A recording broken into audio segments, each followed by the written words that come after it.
Right, and we are live. Hello, everybody, and welcome to Forever Rugby Beyond Forever Sports. It is the return of the Six Nations, and first up, we have got Scotland versus Italy down in Rome. So it's been an absolutely brilliant encounter, hopefully, especially off the back of the draw that we saw Italy get against France and Scotland. Well, they're playing to put a bit of pressure on Ireland to try and keep themselves in the fight for Six Nations glory. If they were to win with a bonus point today, then they can still mathematically catch Ireland as long as Ireland do not win with a bonus point, or if they lose, even better. Then it means they've got a bit of a proper showdown.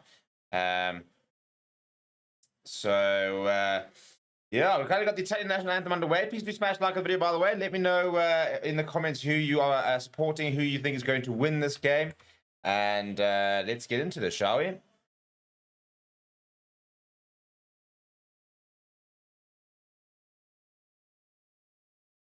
Making sure that we all sort of set here.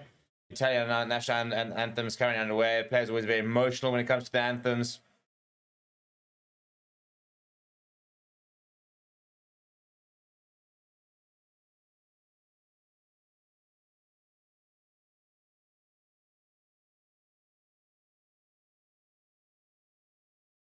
I'm going to go through the teams in just a second here. So just going to make sure that we're everything all sorted.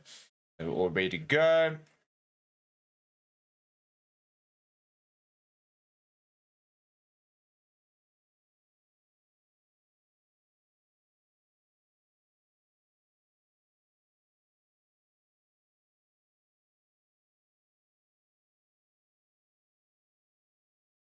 Yeah, and there's the end of it. As always, Watchalong, the Italian captain, always in the forefront.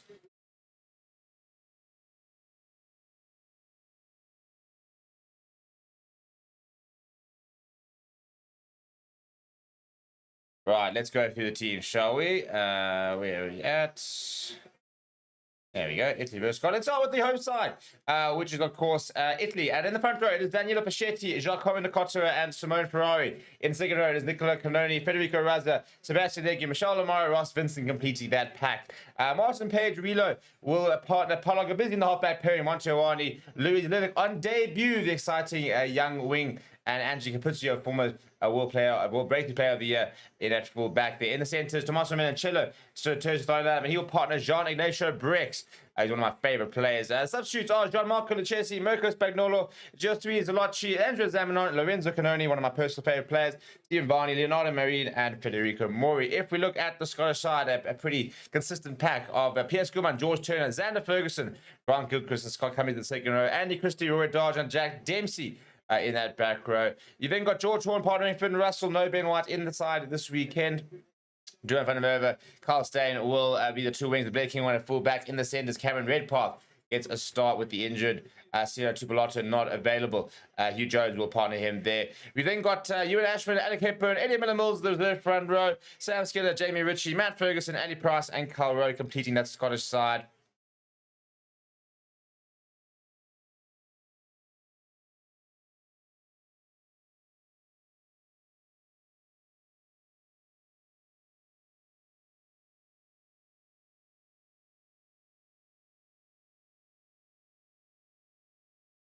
Right, referee in the middle is Angus Gardner, who'll be assisted by Carl Dixon and Adam Leal. Morris Benavesteisen on the TMO, and hopefully a decent game here from Angus Gardner, who's a good communicator, but has been under quite a lot of scrutiny in the last few years. But yeah, I think he's one of the better referees. There's Angus Gardner.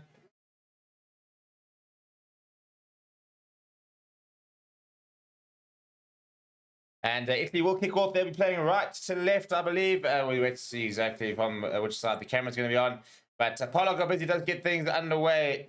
And in fact, it's left to right. And a good early touch there from Christie. I like the look of him. And it's a penalty, though, for sealing off. So that's a horrible start for Scotland. Perfect start for Italy, really. And I reckon they'll probably have a shot a goal here.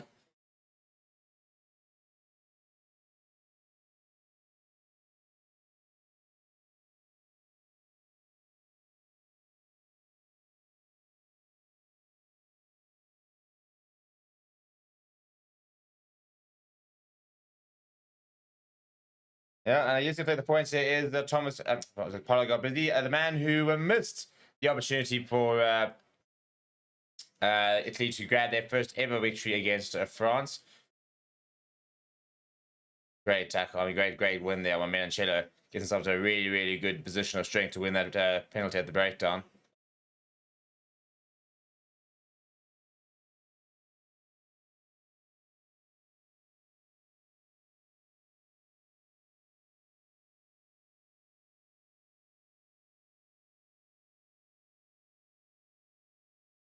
And as Paul has fallen off again, so that had a bit of even a bit of a chuckle there from Paul got busy.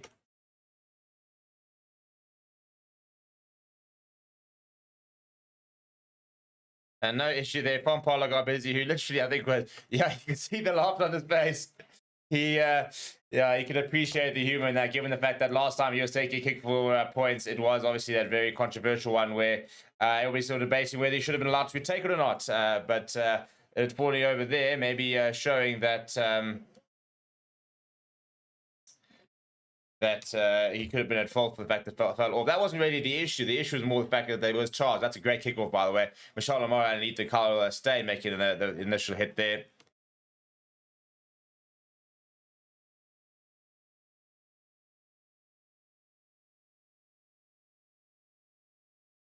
If you're looking around from the back there, John Nation of Brest goes to Angelo Capizio. Comes inside one, just outside the 22.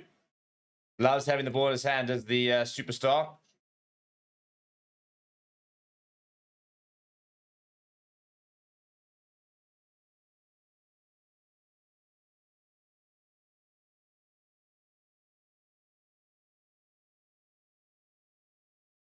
And now taking quite a while, yeah, his page reload.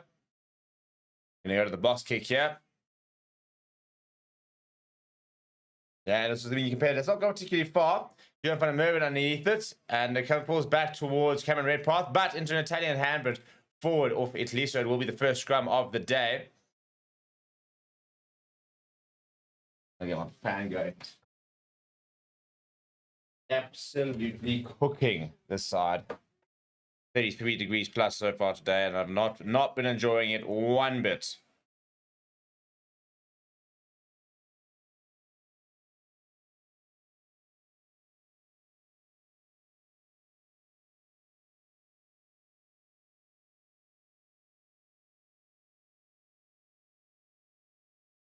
Right, first scrum of the day. I expect this to be an area where I think Scotland will have the upper hand.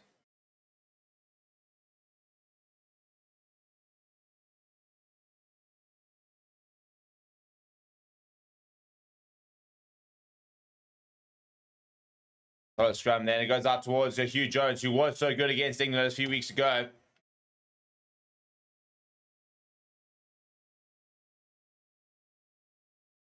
Big carry there from Rory Dodge. Gets the off-blow away to Christie as well, and completely missing that there. But backwards off of George Horn. Solid work here from Scotland early on.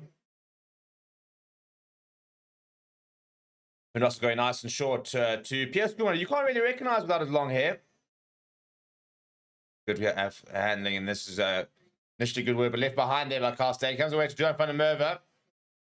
His first carry of the day, but it's backwards and then slightly forward. So good clean up there from Duran. Now back to Pierce School. He pops it up to Finn Russell. Darts out a pass to Rory Dodge. Pops it up on the bounce there towards Jack Dempsey. The kick comes off the legs of Hugh Jones. It almost falls into Carstein. As Cameron Redpath goes back to Blair Kingwall. Goes back to Finn Russell. He's juggling.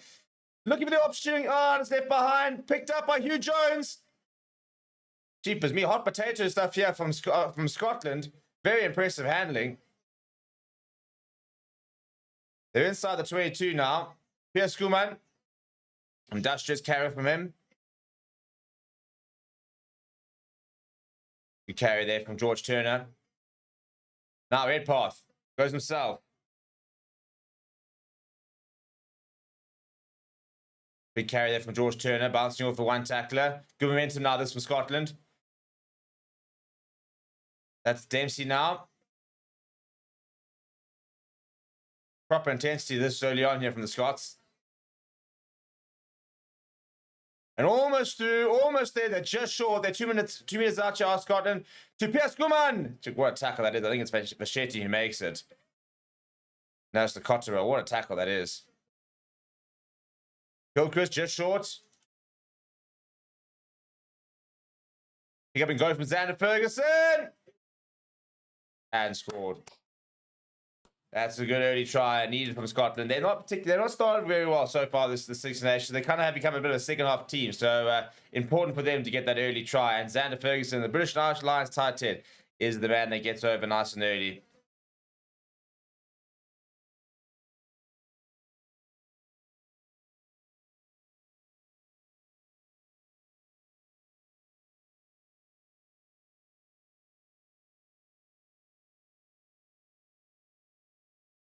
Great work there from Cameron Redpath. I'm a big fan of Redpath.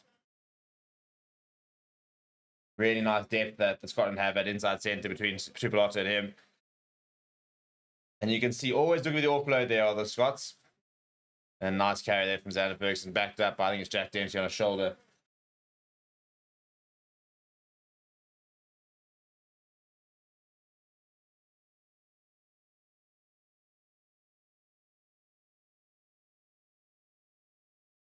And Finn Russell have his first kick of the match. Scotland take the lead.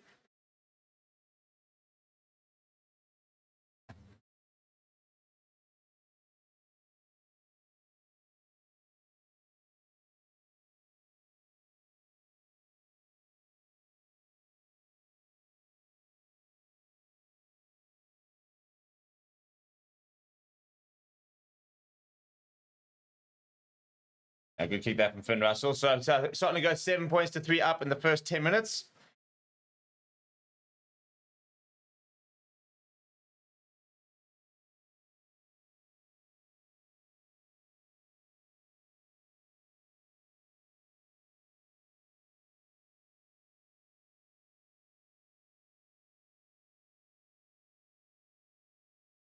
That's a much better kick off that from Scotland. And George Horne's going to go to the boot immediately and try to clear the lines after they conceded a penalty in the kick-off in the first instance. That's a much better work from them there. And I think I always say it's a very underrated part of the game, you know, the kick receive, you know, just to get the ball back, clear away, sort of settle down, because, you know, you've got the momentum, you scored the points, but if you don't secure your ball, for example, stuff like that, then you don't really get to compound the pressure that you've actually built up. First line there for Scotland, for Italy, and it's a good one. Paulo Gabizzi goes short to Tommaso Menanchello, looking for quick ruck speed here. He turns the way. Now they're going on the left-hand side. Gabizzi going short. That's a nice carry there from Sebastian Negi, Zimbabwean-born flank. Montiwani. And a penalty for Scotland there.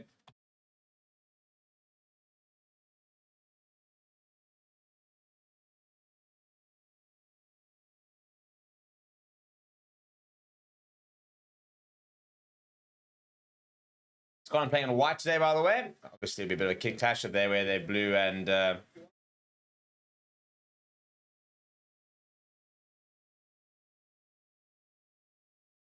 Italy with that light sort of royal blue, and then Scotland with the navy.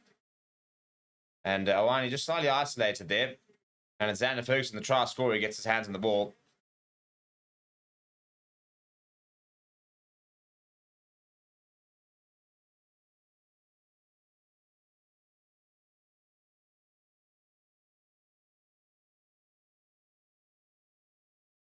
George Turner's first throw, it's a good one, and front foot ball there for Finn Russell, who darts out towards Cameron Redpath. Gets for Hugh Jones, breaks the tackle, bringing in Carl Steyn.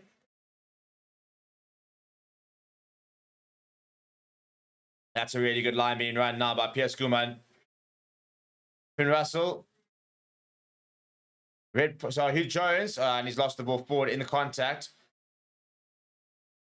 And Paige Wheeler will eventually clear. Finds touch just outside the 22. Well, mistake there from Hugh Jones, but I tell you what, Scotland looking dangerous with the ball in hand here.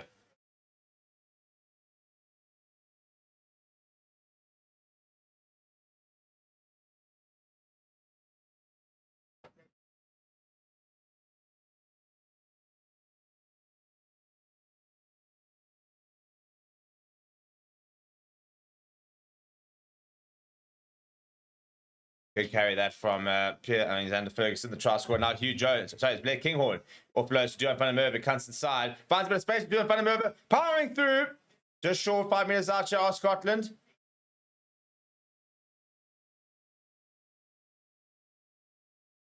That's a nice carry there from Dempsey. Back towards the 5-meter line. Good momentum this. Pierce Schoolman at first fever. Finn Russell looking at options on the shoulder. Almost steps himself through. Penalty for offside here. And now just short Carstein. Carstein's over. Scotland with their second. I'll tell you what, this could get ugly for Italy if they don't show up the defense. But Scotland playing with such good intensity and tempo so far.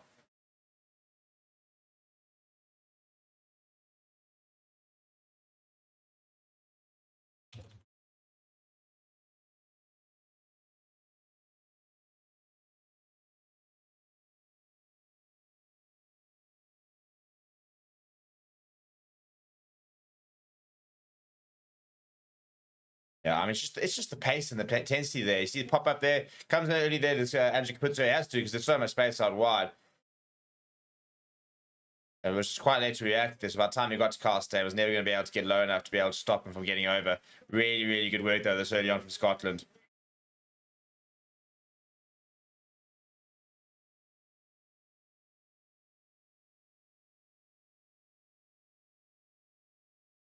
I mean, I tell you what, you talk about the pace of play of your Ireland, for example, but so far this is exactly what we've seen from Scotland. 12 minutes, second try, halfway to that bonus point.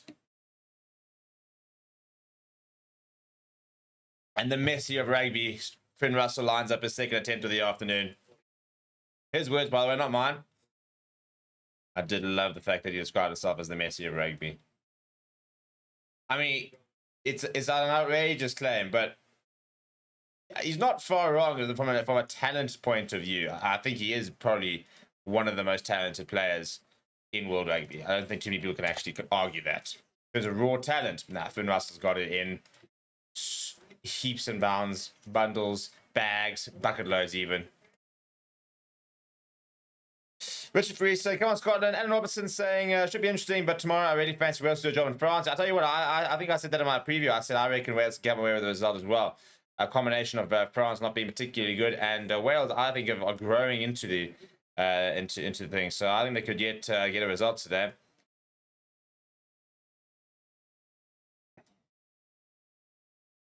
Puts a shape to go himself, then decides to hold on to it.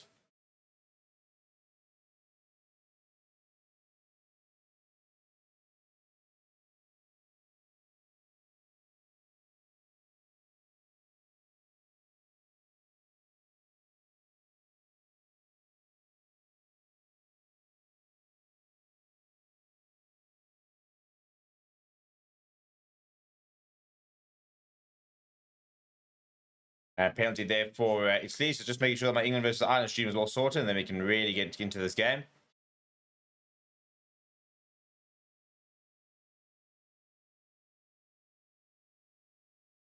The ruck speed so far, 74% of Scotland's rucks have been between 1 to 3 seconds.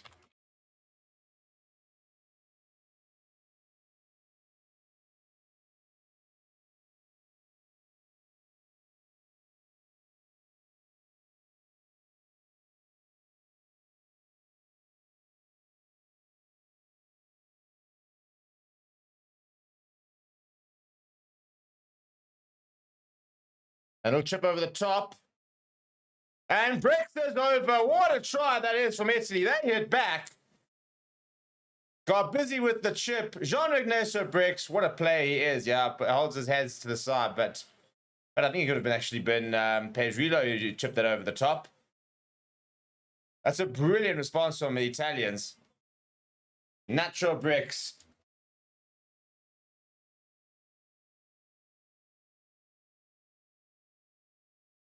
Yeah, there's the call there. Brilliant little chip. That's so well worked. Preset move there. The chip over the top from the scrum off. Pedrillo gets it so right, and then Ignacio breaks. Yeah, just times it well. The bounce of the ball. A couple of Scotland players coming back, but they reacted slightly too late, and that fraction of a second completely took them out of it. Game not quite what you one-sided at the moment. So Italy with the kick to try and make it a 4-point game. Got busy with that left boot, just chips it over the top. This time the ball staying on top of the tee.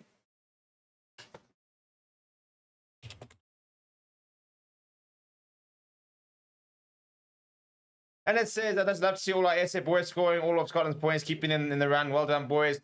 Yeah, I find that the hate that we have towards like the duo in front of Merva chat at the moment, all the South African fans getting so angry at the concept at the idea that he might be good enough to play for the Springboks. Why can't we just celebrate the fact that we've produced a world-class winger? And he is world-class, by the way. I will not accept any argument to say he's not. Look at his try scoring record. He is a world-class winger.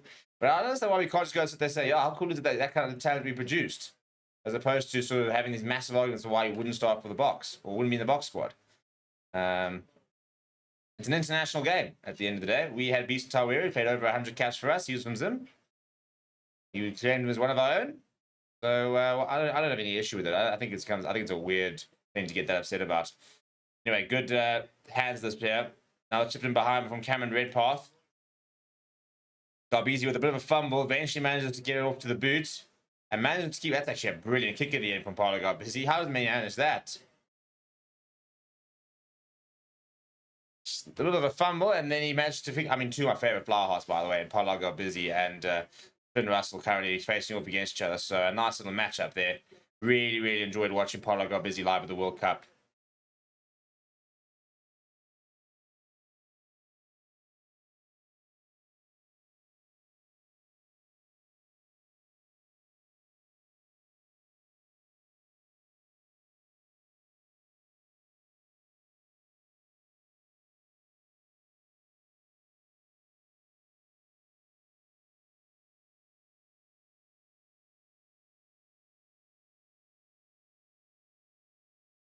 Good line of that from Scotland, and a horn will go to the butcher.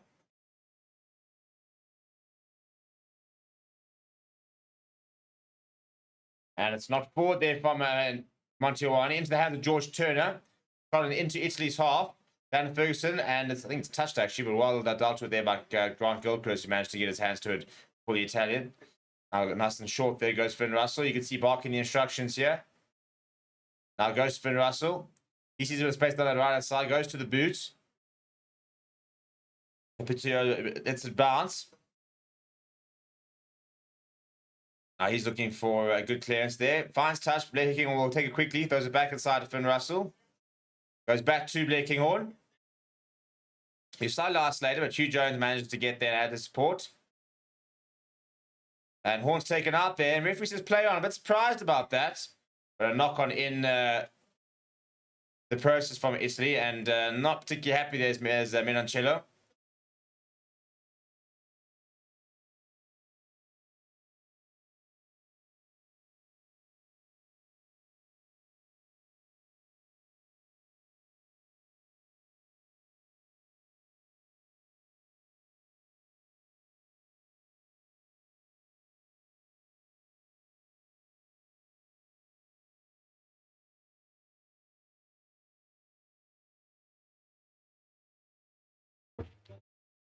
Safe to say the Italian coach is a little bit frustrated with that.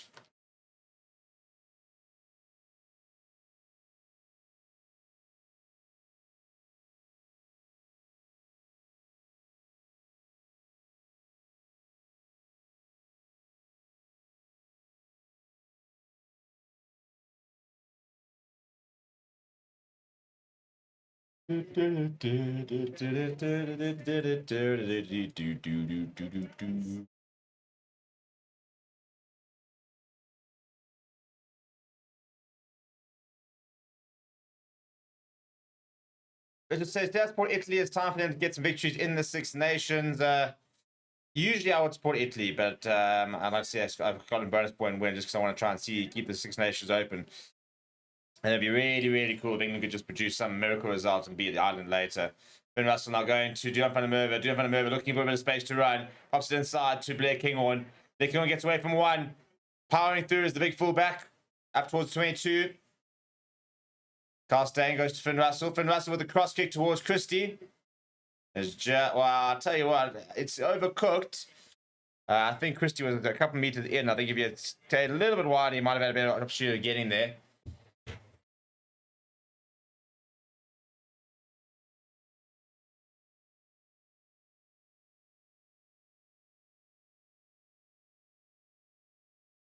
Yeah, there was so much space to the left-hand side. It was the right idea. Yeah, I just slightly overcooked there from Finn Russell.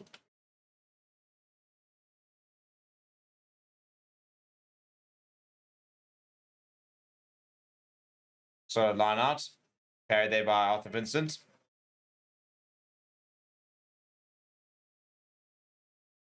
Ball bobbles up, and Finn Russell looking for options. Goes to, that's it. Delays the pass before giving away to Cameron Redpath. Again, a meter or two as a result. Christie pops it up to Finn Russell. He just taps it along. He's being lined up.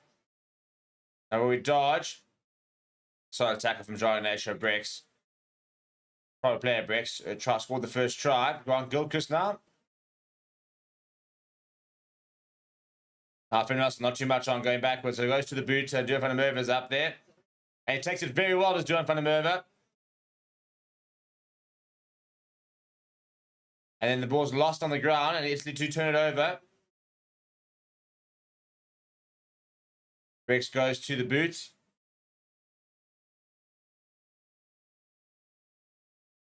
The King picks up and goes himself. Still going himself. Gets away from a couple of defenders, including Federico Raza. That's a nice carry there from Jack Dempsey. Penalty advantage there for not running away from Angus Gardner, and the penalty does come eventually for Scotland.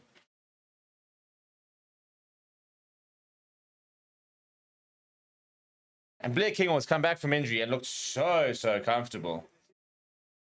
He's a great player, is Blair Kinghorn.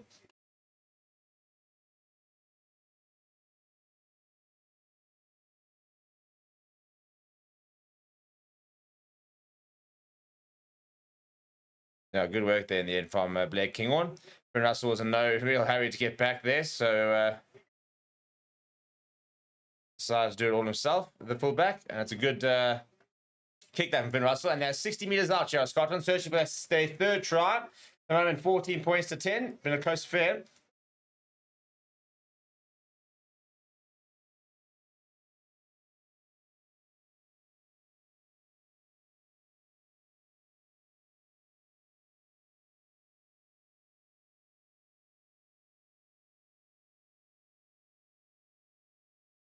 Turner.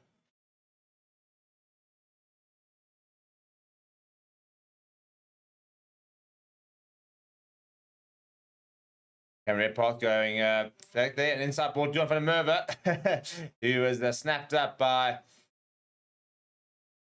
Vincent. We got tackle off the ball though.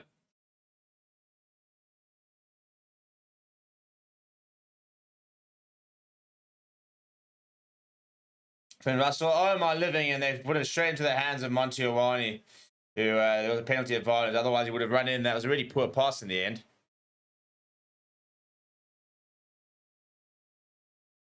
But to tackle off the ball, so they'll go back for the penalty was Cotton and go back to the corner, I'm sure, with the call. Much to the pleasure of the Italian crowd. Sold out, by the way. So a nice big crowd in there. Really good to see rugby growing in Italy. Not only on-field performances, but the crowds are getting bigger. There's more support. Very cool to see the Italian rugby project starting to thrive. The youngsters are doing really well. Under 20s have had a couple of nice Six Nations campaigns. All in all, life is positive for Italian rugby. I had the pleasure of watching them twice at the World Cup, I think it was.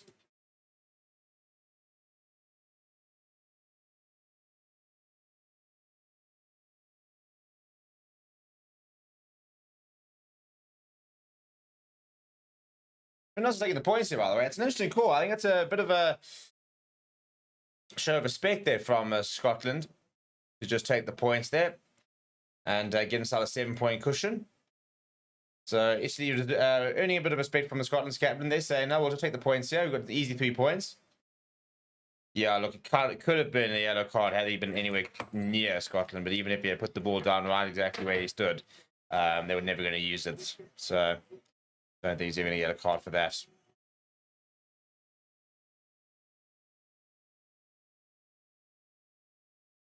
Right, restart. This time we're going down the right-hand side. Almost catch Scotland off guard. Dempsey, however, copes well with it. I think they were all expecting it to go down the left-hand side. Federico Raza. No, sorry, it's Grant Gilchrist. Federico Raza. It's Scott Cummings who takes the ball into contact. George Horn's going to go to the box kick here. 25 minutes of play so far. Scotland with a 7-point advantage, 2 tries to 1. He will find touch, and got busy, elected not to take it quickly. Gaining 30 meters there, George Horn. No Ben White in the 23, so opportunity for George Horn today to get a start.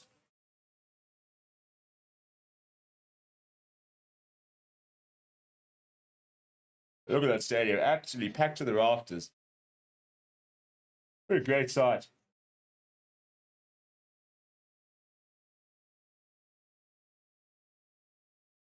Going short there, it's a big carry coming from Manchella. Now he's got an extra bricks. So tackle that from Finn Russell. Now Dempsey makes the tackle. Quick ball here for Page Reload going to his hooker, Nikotera. Bricks shapes to pass them into himself. Page Reload almost looks at the yard, decides to change there, and it's been intercepted by Andy Christie. What a great read that is from him. Turner throws up towards Finn Russell. Finn Russell is nobody back. Oh my living. It's just too easy for him. Look at this. Andy Christie, by the way, goes through and steals the ball. He reads this really, really well. Says, thank you very much. Bang. They all float it quickly. Ball bobbles up to the top to Finn Russell. He's got a little bit of time. There's nobody back. So there's a quick turnover and just chips to the head, lands inside the 22, grabs the 50-22. What a kick that is. He's too good. He is too good.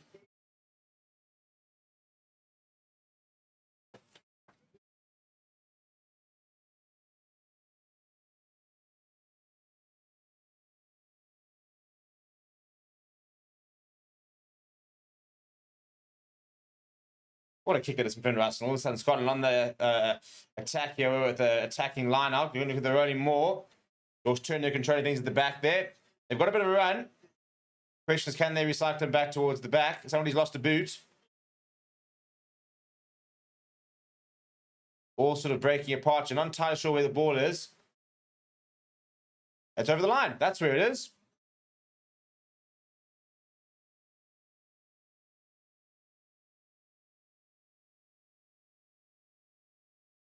And it's Pierce Kuhlman who's actually scored the try there. He's sporting a different look. He used to be shaven and with the long hair, and now he's got the beard and short hair.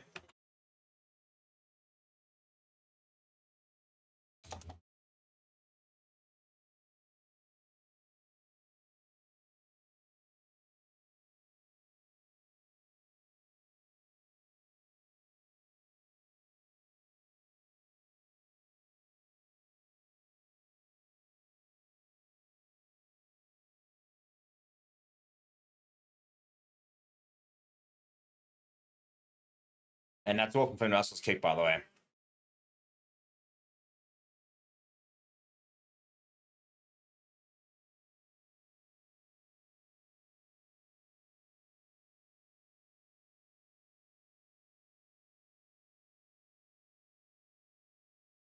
Right, Finn Russell. Third conversion, fourth kick of the afternoon. Starts on the right, won't be able to bring it back, so that'll slide down the right-hand side. The scores remain 22 points to 10. A wry smile on the face of the Scotland captain.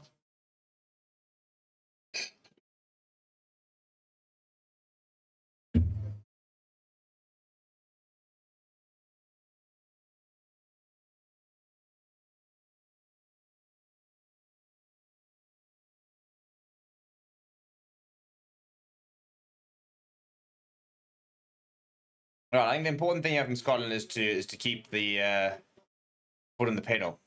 You know, they've had passages of play like this over the course of the Six Nations where they've been really controlled, and sometimes they let it slip a little bit.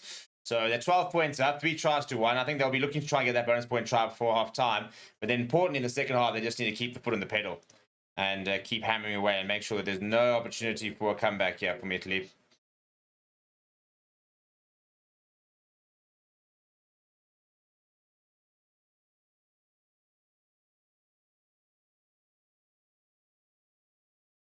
As the half an hour mark ticks by. 71% possession, by the way, so far for Scotland.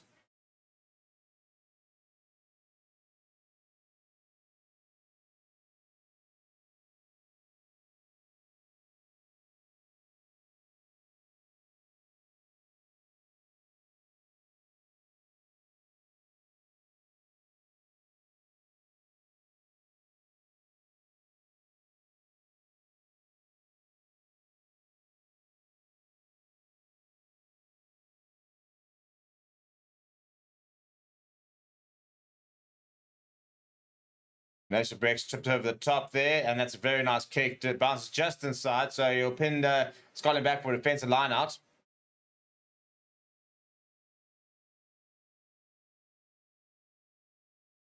Yeah, that's on the left boot of National Breaks, nothing much on, so just deciding to pin Scotland back.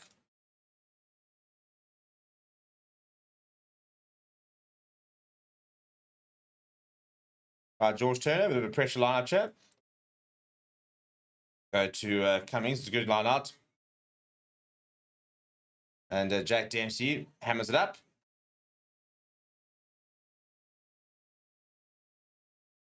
And cleared away by Finn. And finds touch just past the 22. Decent clearance that from the far half.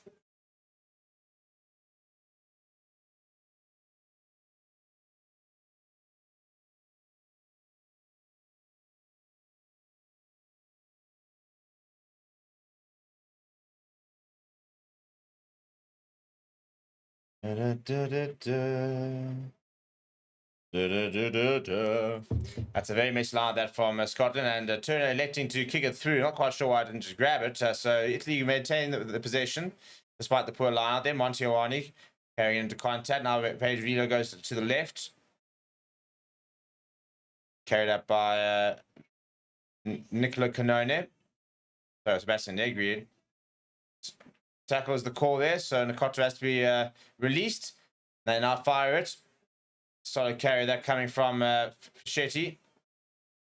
Penalty advantage for Kusti. Not rolling away. Been slightly bored there, must admit. Now Polo got busy. Back to Montiawani. Good tackle there from Hugh Jones. Still advantage being played there for Italy. Polo got busy, goes to the boot on the left-hand side. Carl Staines well positioned. And they'll go back for the penalty.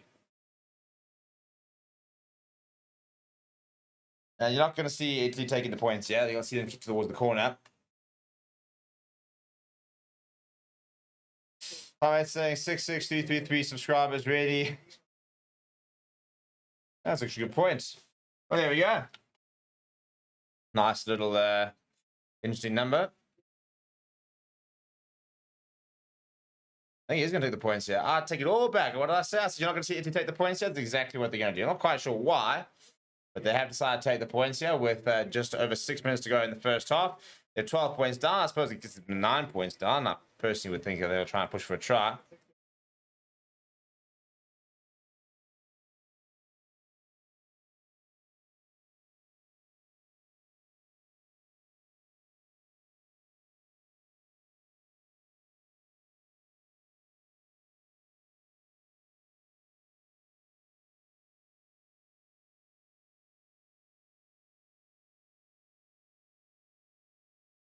RBC is 2 from 2 so far.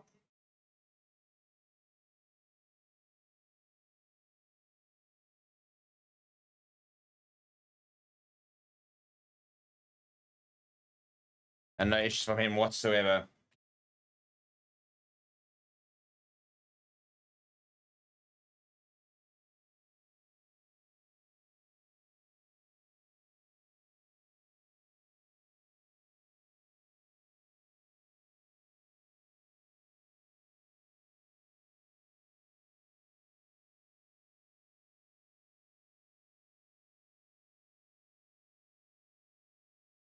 Much better restart there from Italy, and taking his time is Page Reload.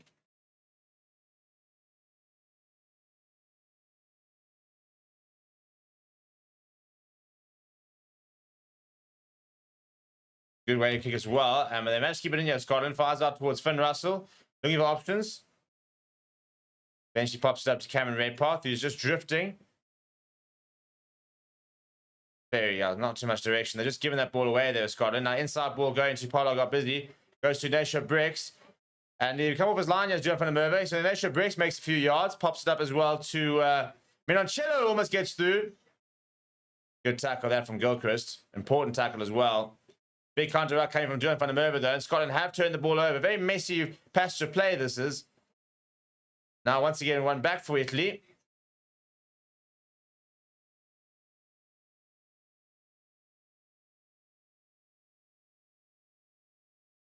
Now, Brex, all a little bit sedentary here so far from Italy.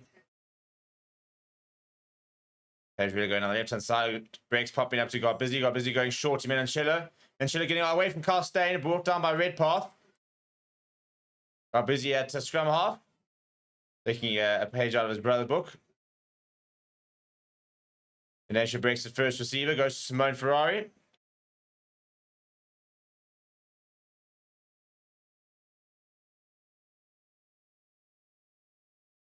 A turnover ball here. Christie, has he got the pace? Has he got the pace?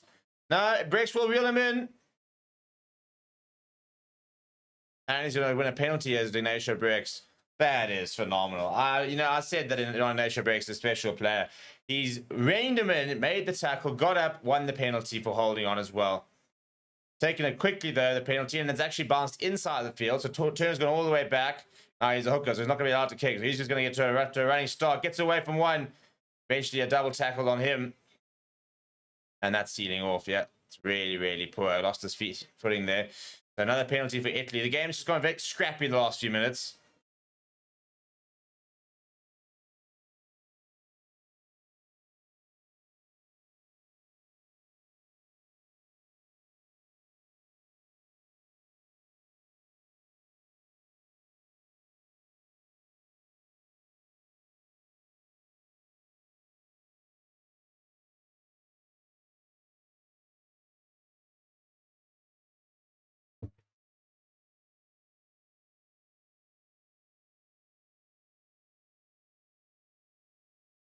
Great tackle. Just brings him down.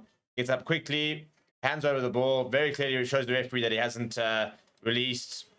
Wins the penalty and says thank you very much.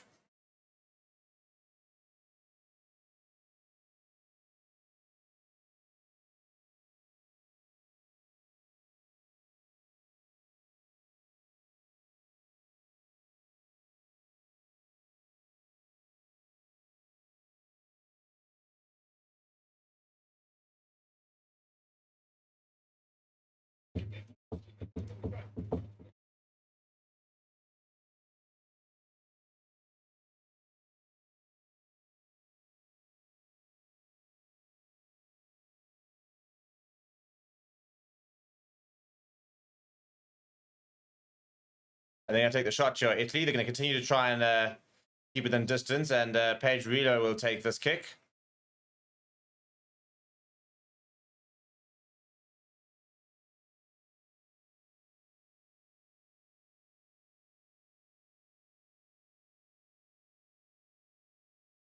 I mean, it's just it's almost like neither team, both teams want to keep the tempo up, which is good. It makes it a cool watch. It's just been very sporadic in the last few minutes, where the paws have been flying everywhere. And Page is going to give us a thump. He's got a longer boot than got busy, and he does have the distance. It's a good kick in the end there from the scrum off. So Italy will claw some more points back. They get themselves in 6 points. They have halved that advantage with those 2 penalties. And Scotland have already taken the kickoff, by the way. It's just up in the ante, both teams. Michelle Lamora underneath it. All of a sudden, a converted try for Italy would actually put them ahead.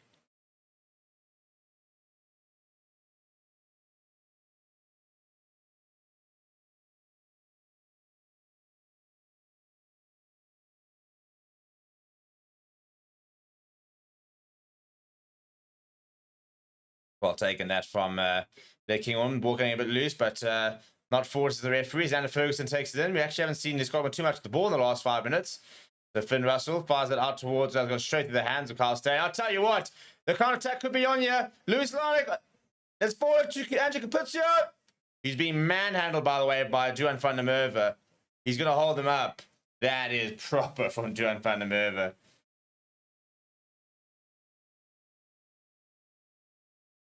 That is proper strength from Duan van der Merwe. He just picked up Andrew Capuzzo and said, right, not a chance of you getting yourself down to the ground here. That's actually really, really good work.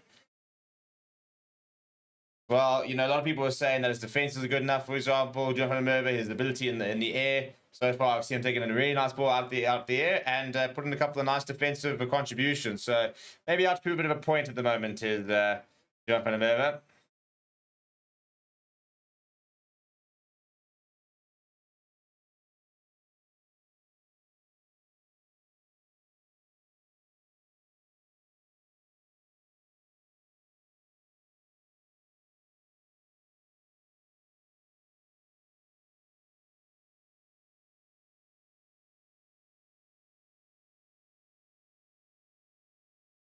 Right, last batch to play here. Sebastian Negri carrying into contact. Now Nicola Canone.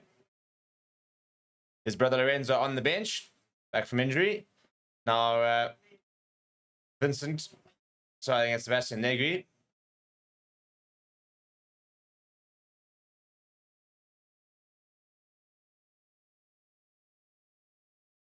Now Nasha breaks. Got busy. Montiawani. Good tackle from Finn Russell.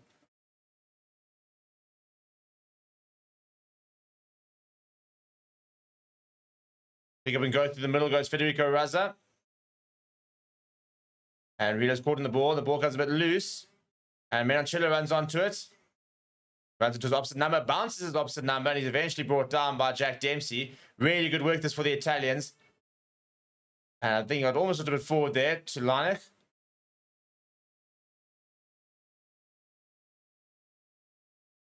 Now Raza. 11 phases so far from the Italians.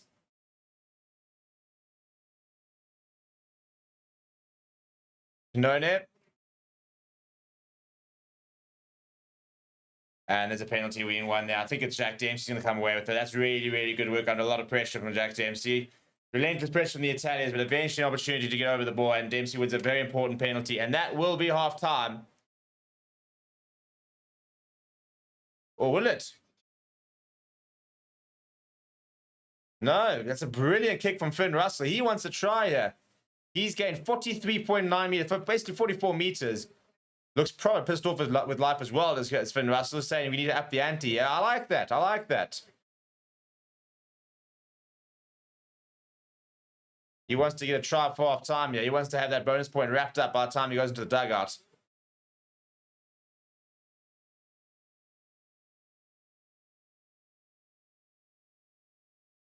Good lad. Christie goes to, I think now changing the direction there for Cameron Redpath. So Hugh Jones.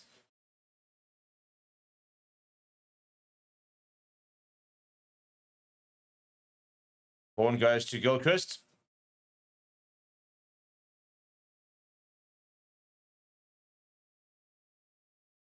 And Russell going himself, getting his hands to the tackle, but nobody there and losing it forward. Backwards by Blue is the call, and eventually got busy.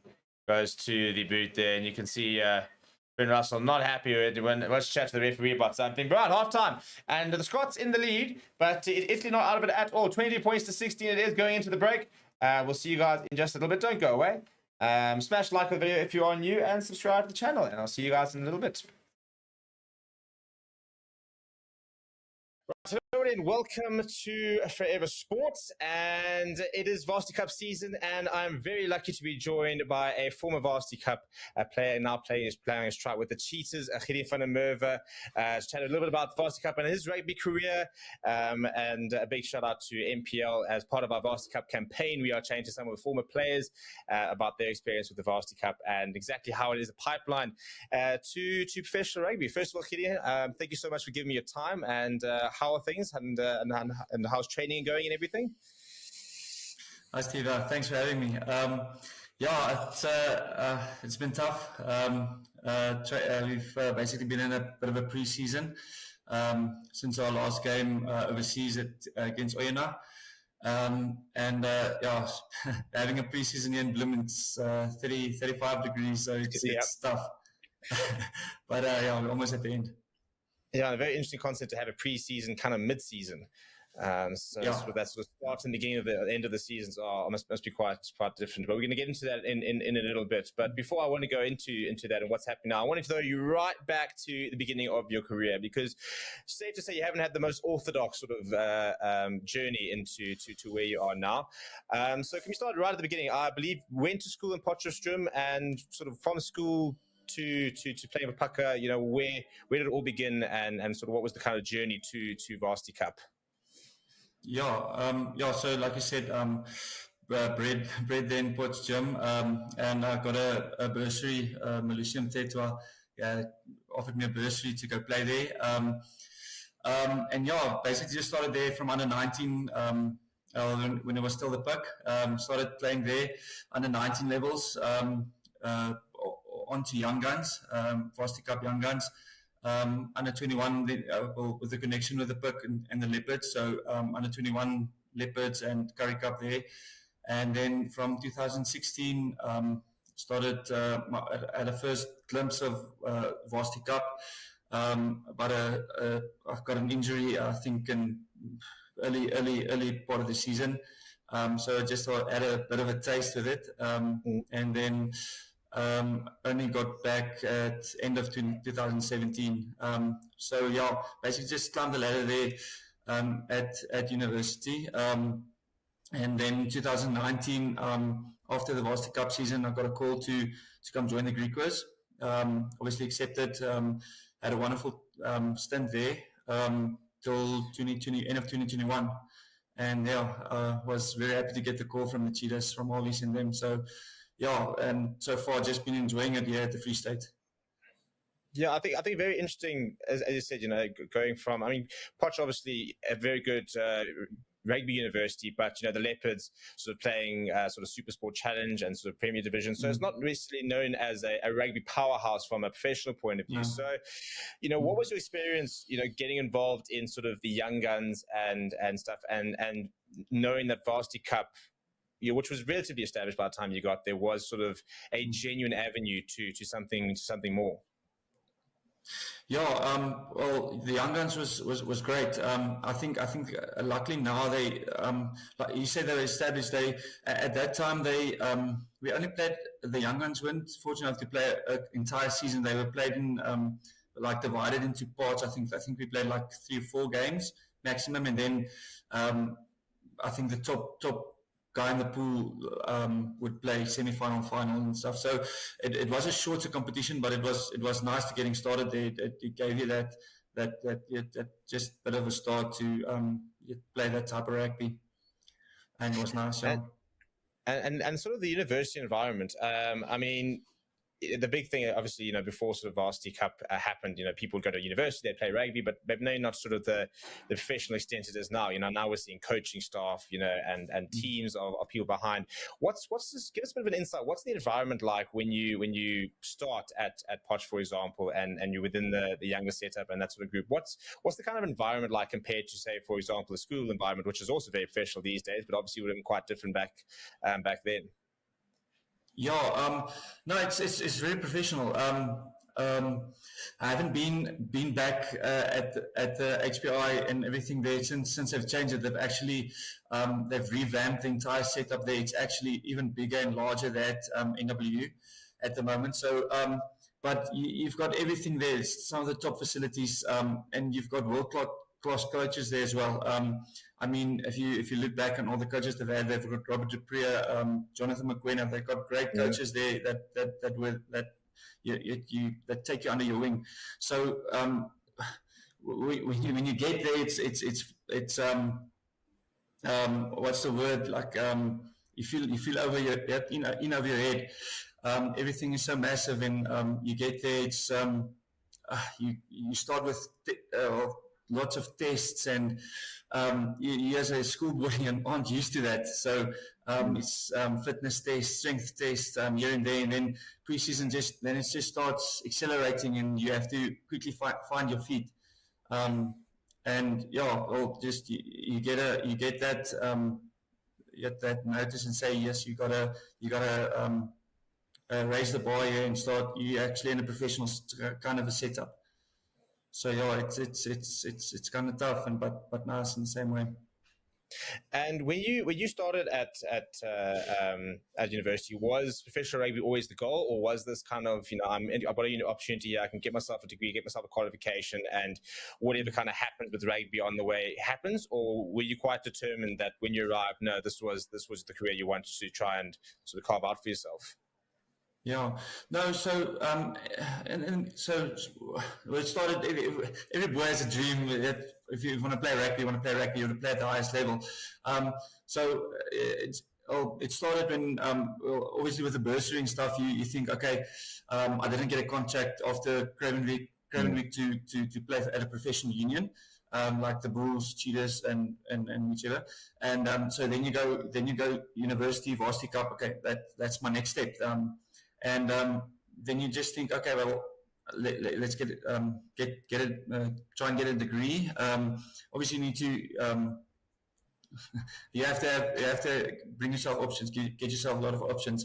So yeah, and then it starts by trying to be the best at when you get there, try to be the best player at the pick or at your level, and start I don't know, climb the ladder somewhere. So yeah, you do have the dream to go to a professional union, to play Super Rugby, to play URC, and well, then you just need to yeah. And is there like almost a sort of sense, because obviously now, especially that a lot of universities align themselves with the unions, and you have a lot of, for example, Lions players playing for your Wits and your UJs. Is that sort of sense of, you need to now prove yourself against these players who maybe did get contracts straight out of school, and they're kind of affiliated with the provincial unions already, and it's almost sort of a sense of you now need to prove that you're not only on the same level as them, but you can actually outplay them. Was that quite a big driving factor for you? Yeah, definitely. So, like you said, playing against UJ and Wits, obviously Tuks, where a lot of the Tuks players are young, junior level bull contracted players. So when you're playing against those guys, you obviously see, I can try and compete on this level, and it kind of brings the best out of you. And it's about any tough kind of competition will definitely bring the best out of you. So it definitely drives to that, and plays a big part for that. Yeah. Right, and then was there a moment? I always like to ask people, like, was there a moment, either in a game or in a season, was there a moment where you suddenly felt that you're performing at this level, that actually that you can do this, that you can play at a high level, that you can actually break through? Was there that sort of defining moment, and sort of how did you sort of go from there to then actually making that next step? Well, it came a bit later for me. At the Varsity Cup, when I started playing Varsity Cup 2016, then I felt like, obviously with the type of pre-seasons you have, it is tough, and you get to a physical level that you can feel like, wow, I can definitely have an impact, and I can provide an impact. So in the games, when you started playing, then you feel fit, you feel strong, and now you're playing against players that like a Bulls contracted player who's playing Varsity Cup, and you feel, I'm definitely at this level. So it does come a point where you feel like, this is a turning point. This is where I can make a mark, and put your name out there. Right, so then you get a contract to go to the Greek quiz, which not a traditional rugby powerhouse in the country, but always sort of known as a side that sort of punches above its weight. What's that kind of environment as well like? I mean, but a lot of people sort of think about these unions as places where players who swimmers like yourself maybe didn't go the traditional route, type thing, and also and sometimes it's kind of a combination of players looking for that stepping stone, and sometimes players whose careers maybe start off really well, faded off, haven't made it unions, they kind of find themselves. What's that kind of environment like? A lot of players who are probably all feeling that they need to try and prove themselves at the next level. So there is a mixture of players there, like you said. There is some bit of all the players that got sent there for get a bit of game time, or like not cutting it completely at the bigger unions like the Bulls or whatever. So there are players that get sent there, not to try to revive their careers or whatever, and then you get a lot of Varsity Cup stars joining the Greek quiz. And now I've just been checking this year as well. They've got a lot of talent there at the moment as well. So the Griquas and Pumas as well, like you said, two unions that punch above their weight. They also try and become also a bit more of a force to reckon with in the to try and get to the bigger unions, get a better competition and everything. And they're starting to get noticed, I think, for me. Yeah, look, I think the defining moment is obviously the Greek was Pumas Currie Cup final, which was so cool to see from a rugby perspective. But you mentioned that sort of getting to the bigger unions, and maybe even to a certain degree, people now, want to try and find any way to sort of put themselves out there, do you almost sort of feel when you're playing for the Greeks, for example, and you play against a Bulls or a Storm and stuff like that, or even just the entire Currie Cup campaign, do you kind of feel just sort of trying to put yourself in that shopping window, trying to sit there saying, listen, I'm here, if you're looking for your URC squads and stuff like that, I'm ready for that level? Yeah, well, they there have been a couple of games we're playing against Griquas, and they're playing Bulls at Loftus, and we've won games there. We've played playing Lions, and it's always like you're going to this thing like you're the underdog, like you have that underdog mindset and mentality. So you kind of want to go in there and give them a surprise or a shock or whatever. You're going there. All guns blazing, if you can say it like that. They say the most dangerous thing is the underdog. So they always know they're going to bring a fight. So I think it's tough if you're a bigger union and you're going to play against the Griquas. I think the better thing to do is never underestimate them. Yeah. Especially in Kimberley, which everybody talks about being one of the toughest places to play in the country. Before we go into the sort of the Cheetahs journey, so you now sort of made it in that sort of space. So what would your advice be to a young player who maybe doesn't get a contract, for example, doesn't even maybe get a scholarship, but believes that they can play at that level?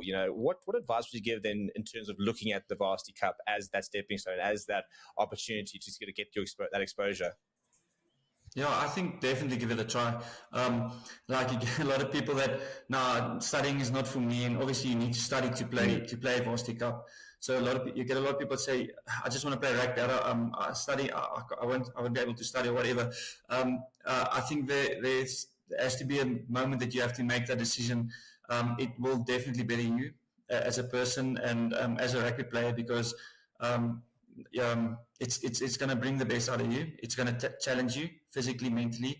But I think that is a great route to choose, instead of just trying to get a trial at a union, because there's so many players at unions at junior level at that moment. So if you're not one of that players that get contracted out of junior level, so definitely a great route to take for Varsity Cup.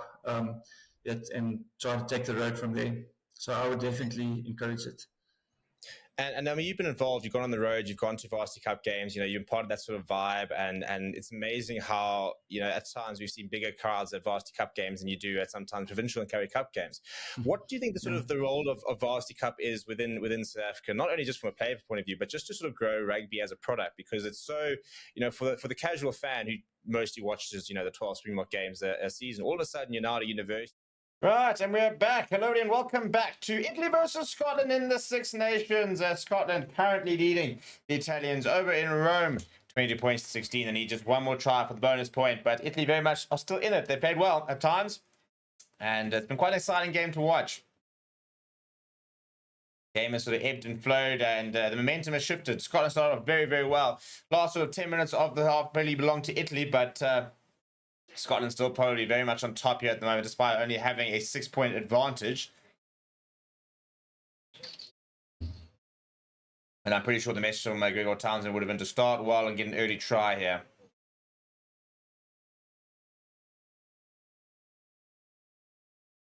Now got busy. Goes to the boot, and Blake King with quite a lot of options. Goes inside to Dempsey. He throws it out to Finn Russell. Finn Russell looking at options. Fires it out towards Cameron Redpath. Good tackle there from Lewis Linick.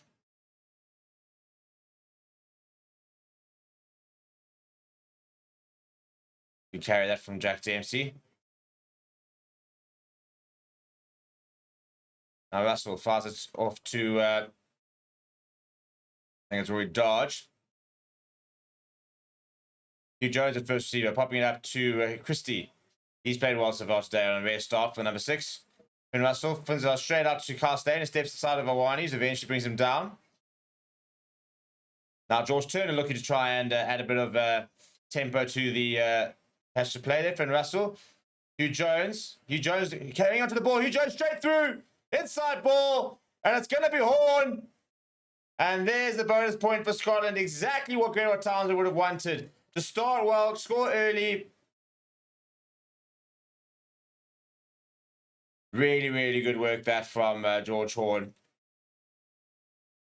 Nice supporting line there, but Hugh Jones with the break, and he just waited to the last minute and then popped it up to George Horn, who's running a nice support line. But I think that turnover carry there, and then you can see Finn Russell calling for it quite quickly, fires it out towards Jones. Jones holds it, then sells the dummy, goes himself. He had options as well, to be fair. He had Rory Dodgers inside, went to a scrum off, he went under the poles. Scotland scored there, fourth try rather. That's the bonus point. Kick to come from Finn Russell.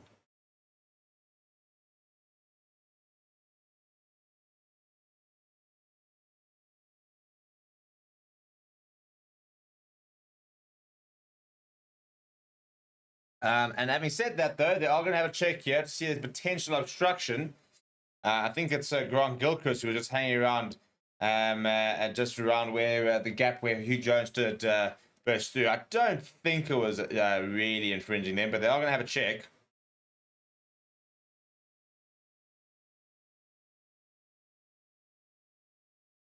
All right, let's have a look here. So, Finn Russell fires out. So the argument is that Arthur Vincent was taken out by Pierce Schoolman, who's running a dummy line.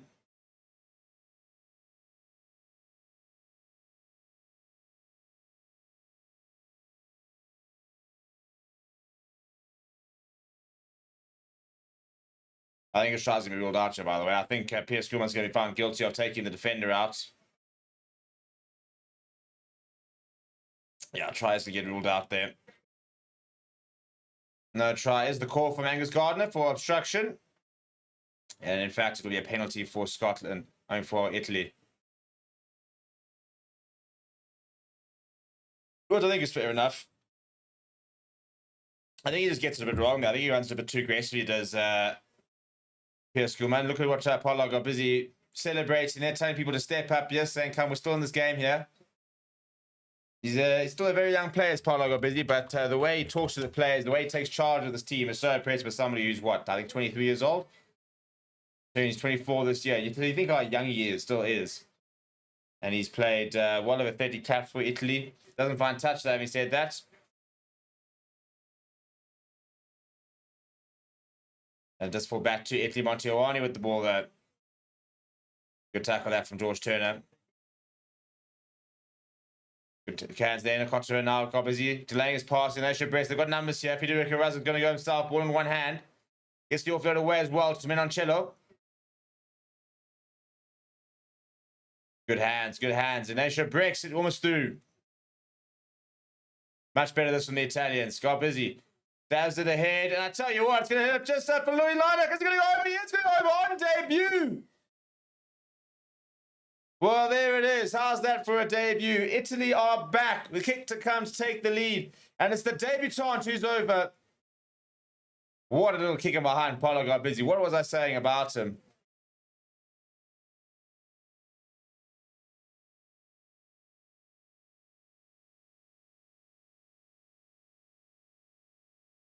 Literally called up to the squad just a few weeks ago on debut, and he's got a try. And this, there's nobody home. You can see Carl Stain identifies the danger, but far too late. And Finn Russell's coming across, but is never going to get there. Phenomenal kick that into the gap there from Paolo Garbizzi. And it sets up so nicely for the Italian winger. Louis Lineker is over for his first international try. A lot of England fans really upset that he decided to go and represent Italy. Does play his rugby played most of his rugby in the UK.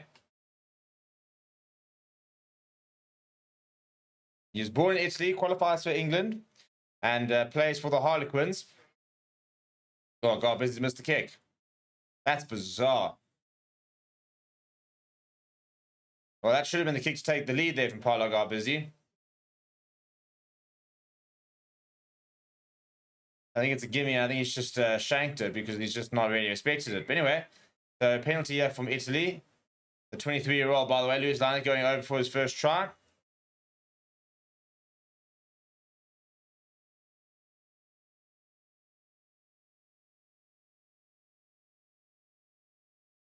Well. How the tables have turned from Scotland being over and thinking they've got their bonus point try and the game in the bag, Italy have responded and are just 1 point behind. Should actually be ahead. Interesting about Toulouse Liner because that he's actually eligible to represent 2 different nations. He could have chosen England, Australia, or Italy. He was called up to the England squad in 2021. He played for. He was called for the England under 18s, played for the Italian under 20s, but then, being born in Italy, decided that that's where he wanted to play his rugby. Got the call up in February, gets his first start today, and has his first try.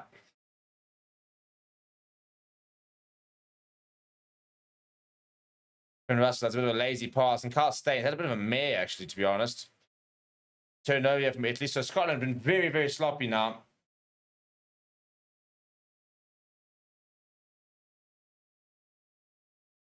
And that's been knocked on.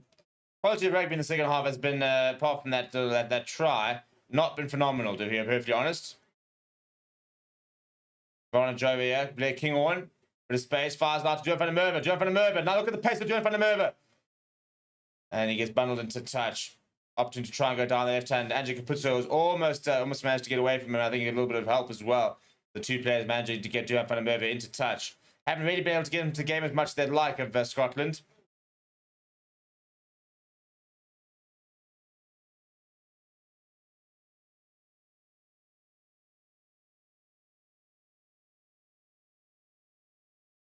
Yeah, you can see the double effort there from Capuzzo and Liner doing enough to bundle up to Van der Merwe. So good defense that.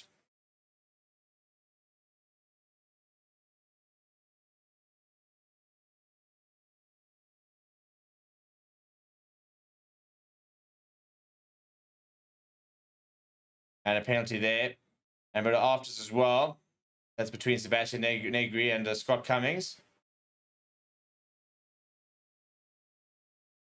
So a bit of a bite to the game all of a sudden. I think it's just frustration by both sides. Scotland discipline's not been great. Italy have made a couple of mistakes.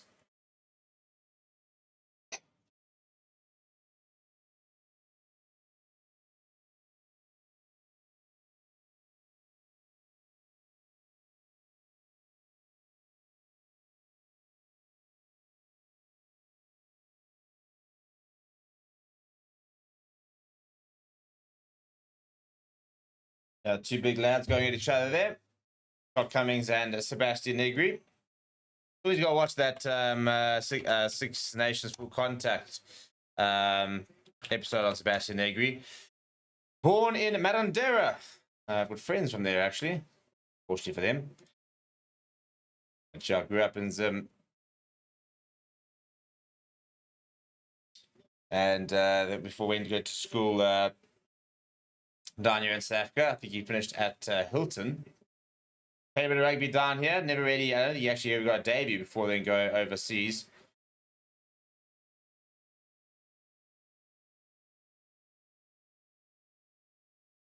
"29 years of age.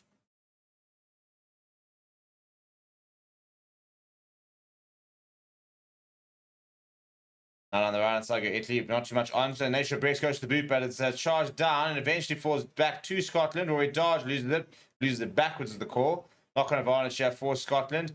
Finn Russell brings out the torpedo. And that'll hold up. And it's going to fall James Carl-Steyn, who's then lost the ball forward. I tell you what, I don't know if he greased his hands or something, but he hasn't caught a thing today. Awani up to full straight, looking for some space. His evasion tackle just short of the 22.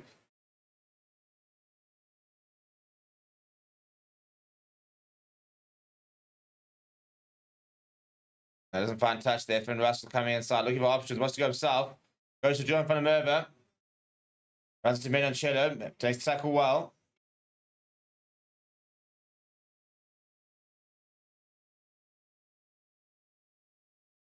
Finn Russell going short there to Xander Ferguson.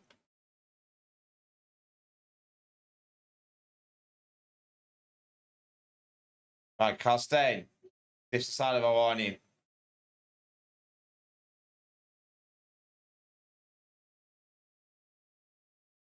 Christie popping up to George Turner, who's slightly isolated.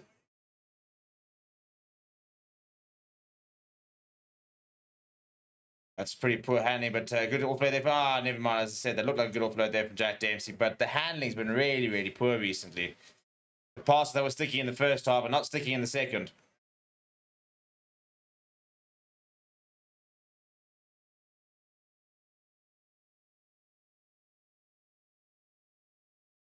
And here comes Stephen Varney, Lechesi, as well as I think that's Spagnolo. No, it's not. It's Zalocci. So 3 subs there for Italy.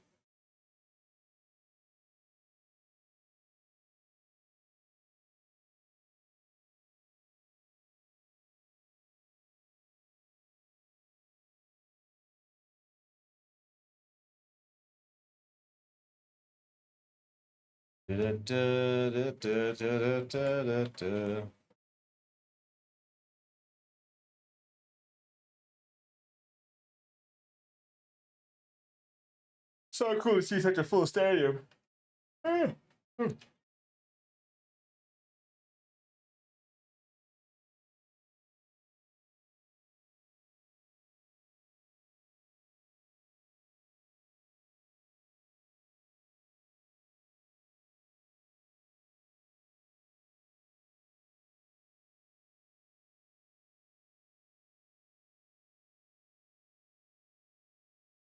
And a reset check from the scrum. We haven't actually had too many scrums so far today. I think this actually might be the second or third scrum. And quite weird, actually.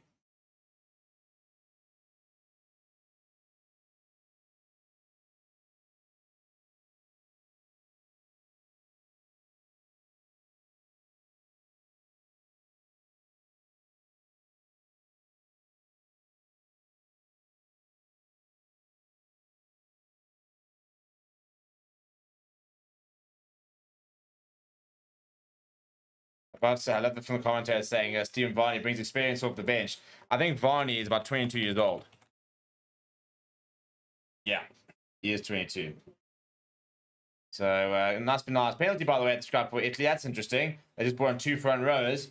But wild chat to say Stephen Varney's bringing on the experience with 22 years of age. He does have 25 test caps now. Plays rugby at Gloucester in the Premiership. At one stage, was struggling a little bit. Kind of almost fell out of favour.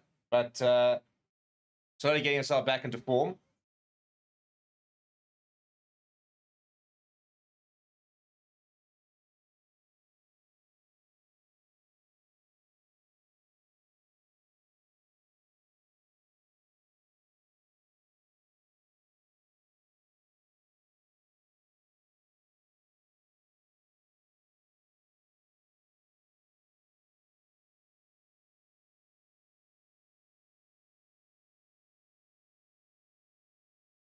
Uses the call there, so it's good more defense there from Scotland. Inertia Bricks in the midfield.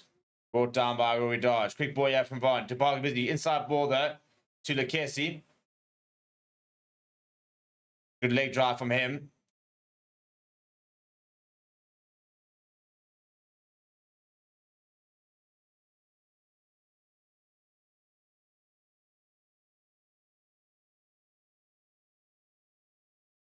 And then knocked on by Italy. Yeah, Scotland at the moment just struggling to really sort of get themselves back into the game. They're doing a lot of defending at the moment. So credit to the Italians who have come out and started really, really well in the second half. They're 1 point behind, should be a point ahead, but they're playing well, just not being able to really find that last sort of bit of moment. At the moment, Scotland doing all the defending though. And you can see Michelle Amaro just not able to hang on to the ball.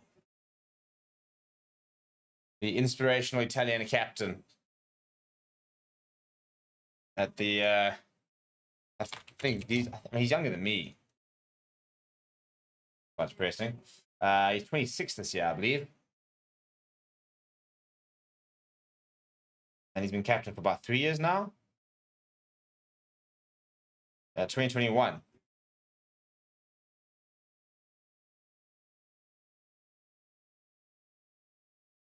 And he's played 53 games for Italy. So I mean, he'll be a test sure if he plays for another 5 or 6 years.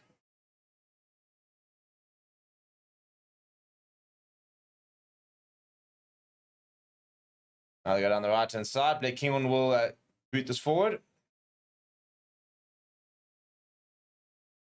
Andrew Capuzzo kicks him behind, and I think he's overcooked it. No, Finn Russell has gone over there and he's marked it. There's an opportunity to just sort of slow things down a little bit. Probably the right decision there from the Scottish captain, or co-captain, because apparently there's a whole bunch of co-captains. Richardson, go Italy. Eric saying, fantastic pressure from Italian line. Yeah, I agree. Now got busy, not too much on. Goes to the boot. Awani will give chase, as will Menoncello.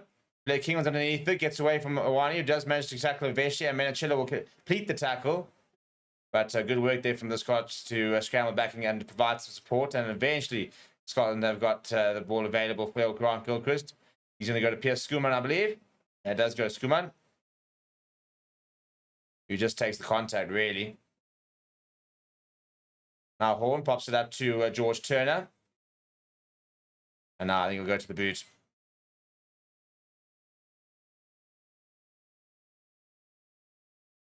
Does go to the boot. Won't look for touch. And Andrew Capuzzo goes inside. Polo got busy. Wants to go himself. Negri fires out to Awani. Oh, it was a good line being run by Andrew Capuzzo. Breaks. Good handling this. Good handling from Italy. Back to got busy. To Brex. Good phase play here from Italy. Good ball retention, but not really getting over the advantage line. So far, good defense there from Scotland. Big tackle coming there on and now it's Bastianegri. That's good hand. Good hand. Now Arthur Vincent. Look at the pace from him. Oh, he delivers pieces for a living before becoming a rugby player. And he's 5 minutes out here as Arthur Vincent. What a run that is from him. Begging for the ball is Lewis Larnock, who scored his first try. He maxes for a second. Italy on the front foot. Long pass out the wide to Ignacio Brix. They just stab along and work to do for Menoncello on the right-hand side. Capuzzo inside. He sees him in a space. Oh, my living. He's been cut in half, this Capuzzo, and Turner's gone down. That was a big hit on him. Jeez me, though. Capuzzo was completely, snapped in half there. Brix. Goes himself. Lewis Line can't believe it. Quick ball to him, and he could be on here. No, now they've managed to scramble. Penalty advantage here. He's still screaming for the ball. He's desperate for it. He's backing himself against Finn Russell, and Barney goes through. Barney's over. Italy lead. Well, how about that? Scotland switching off. Been a little bit nowhere so far. And goodness me, he has been dreadful. Dreadful. And Stephen Varney has just come on for his 28th cap. And that's his 4th test try. Is the Scotland bottling the Six Nations run? Arthur Vincent, look at the pace of him. Goodness me, it's a good run. Eventually, Blake King will manage to get back to make the tackle just short. It's almost phenomenal from the number 8. And Varney shows and goes himself. Andy Christie doesn't pick up on it quick enough. Jack Dempsey breaks the line. Pretty easy in the end from the scrum off.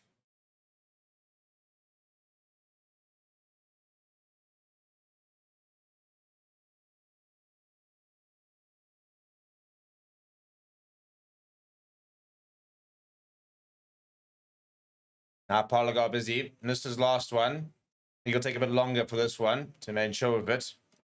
What a game this is turning out to be, though.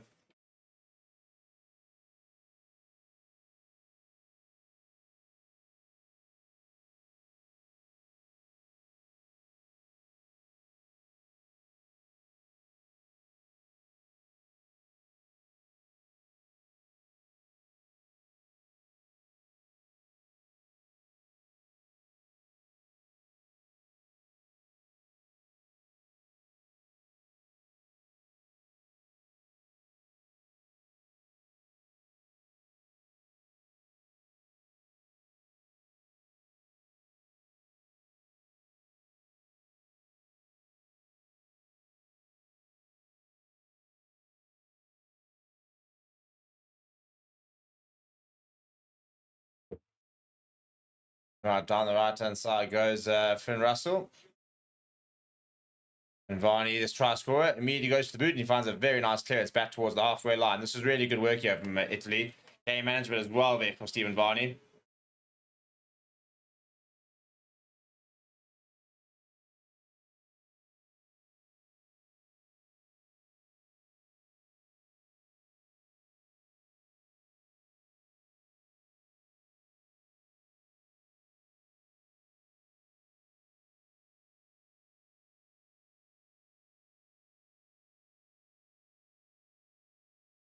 Not much options there. Finn Russell just goes to the boot. George Turner has been replaced by Ewan Ashman.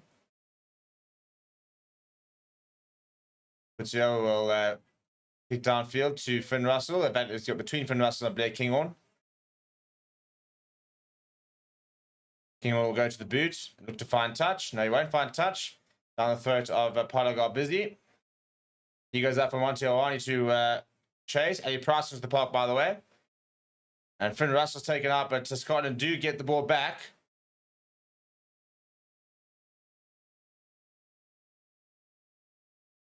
Solid carry there from the replacement there. I think that's Matt Ferguson has come onto the park.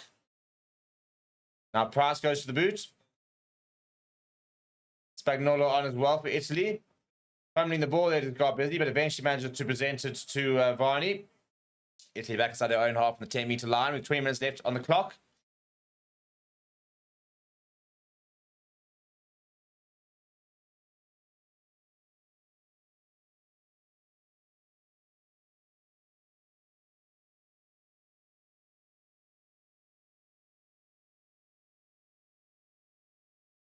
Good take that from Blair Kinghorn. Scotland inside their own 10-meter line now. And A Price going to return the favour and kick it back to Italy. Where he lifts his hand there for to chase. So doing front of Mervers after it.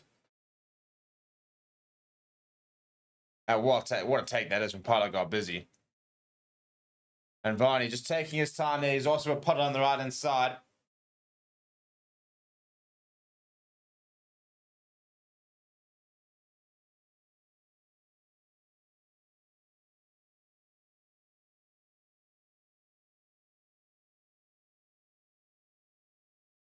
Uses the call there. Stephen Varney being told to use it by the referee. Does eventually. Hangs it in the air, but it's a good take from Blair Kinghorn. Returns the favour. So a lot of kicking out. Neither side really looking at one to blink at the moment. Now got busy. Also goes to the boot. Finn Russell trying to get away from Capuzzo, who's done well to wrap him up. Trying to get his hands free there was Finn Russell. Eventually just takes contact, manages to do himself down. Price going to go to the left-hand side, goes to Xander Ferguson. Scored the first try of the game. Both props on the score sheet today for Scotland.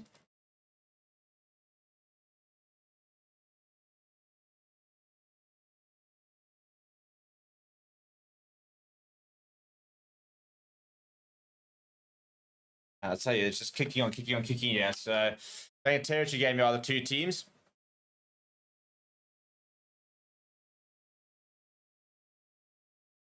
And Eddie Price wins the ball, but it was knocked on by, I think, Stephen Varney, so it'll be a Scottish scrum.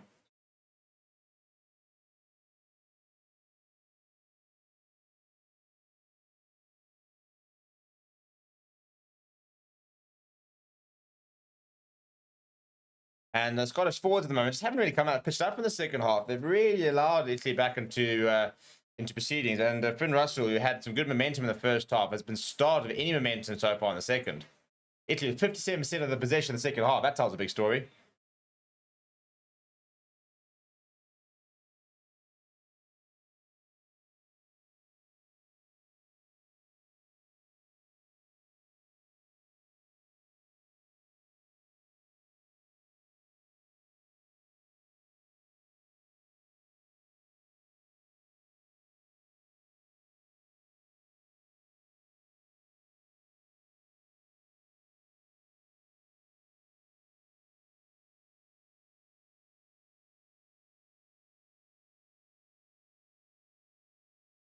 All right, Price fires it out to Cameron Redpath. Pops up to Finn Russell. Finn Russell to Blair Kinghorn. Blair Kinghorn coming inside. And he's lost the ball in contact. Scotland. What is happening this half? Every single time they've looked a little bit better, they then do something, and it's just been terrible. Very, very poor.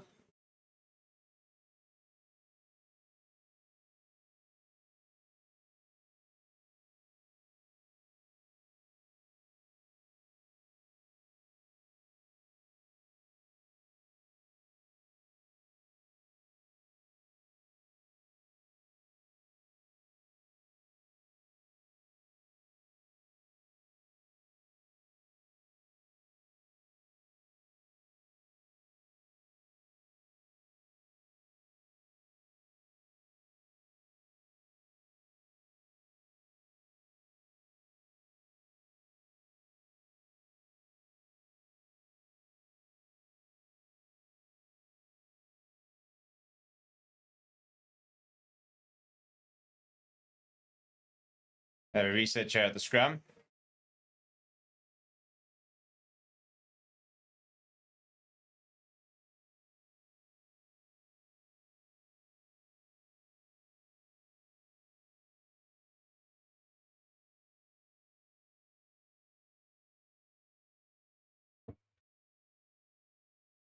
Right, 50 minutes to go. Can Scotland pull something out the bag here, or will Italy record a massive victory against Scotland, get themselves potentially out of that wooden spoon race?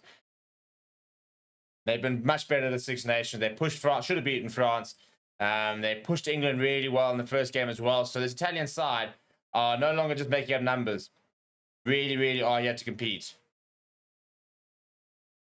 What a scrum that is from Italy as well. Penalty advantage. That's massive. When do you see an Italian scrum hammering a Scottish scrum like that? That is proper.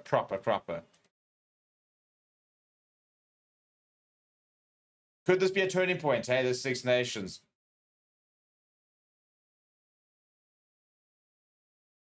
Very good. Townsend cannot be happy at all.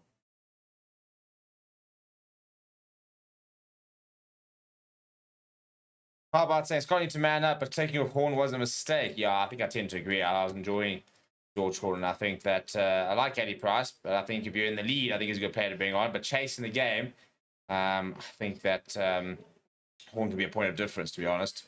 That ruck speed was so good in the first half from Scotland. That's really what caught Italy unawares. But since then, they've just not been at the same pace.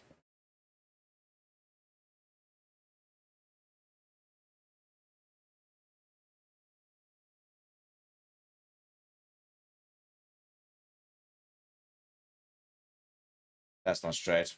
Yeah. And it has been picked up by the referee, so that'll be a turnover ball there for Scotland.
On the left-hand side, there goes Scotland. Hugh Jones fires out to Blake Kinghorn, gets down off away to Joe Panamera. Eddie Price with him, comes inside.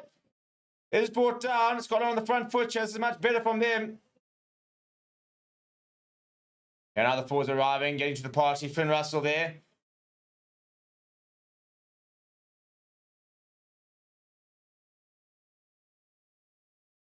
Now Joe Panamera coming inside, looking for a bit of work.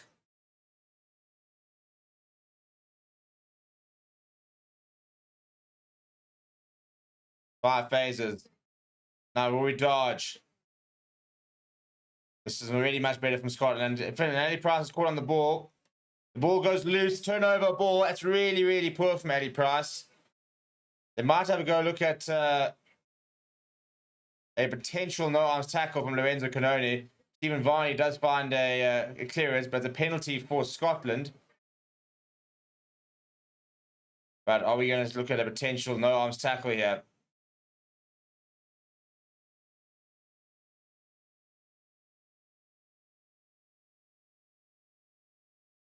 No, there's no issue there. Now, commentators mentioned a potential no-arms tackle. I don't really see it.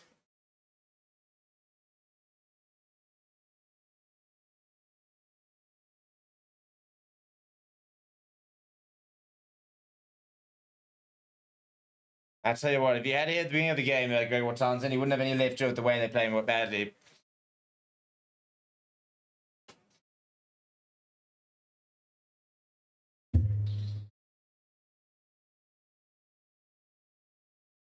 And I'd absolutely love an Italian win, but for the sake of the Six Nations, we need a Scotland bonus point victory, and we need England to surprise Ireland, because then we've got an Ireland versus Scotland game next weekend to decide the championship, and that's what we want. Right, Lewis Lennox, the debut comes to an end. He makes way for Federico Mori. And they compete to Scotland, but Italy do come away with it. Most of the bench being deployed so far here from Italy.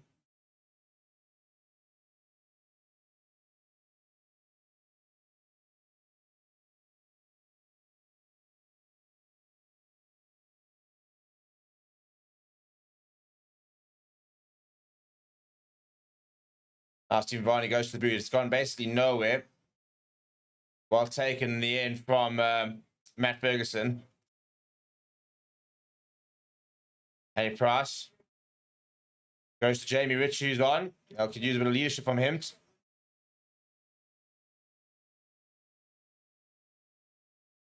Eddie Price is going to go to the boot now.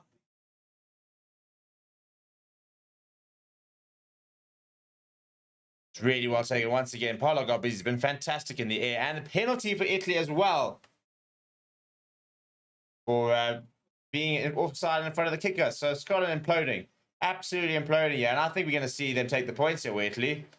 The moment they've got a 6-point lead, they get to take the points. So they've got a 9-point lead.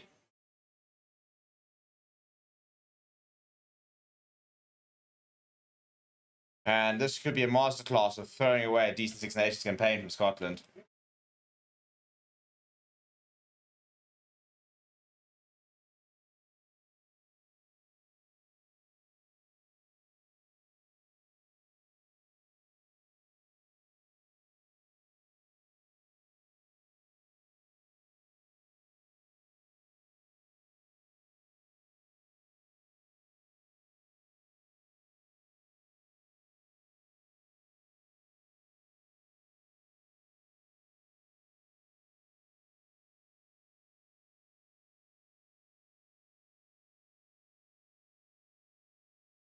Best nigga can barely watch. You can see the stress on his face. 8 minutes left on the clock here, by the way. This is a massive moment in the game.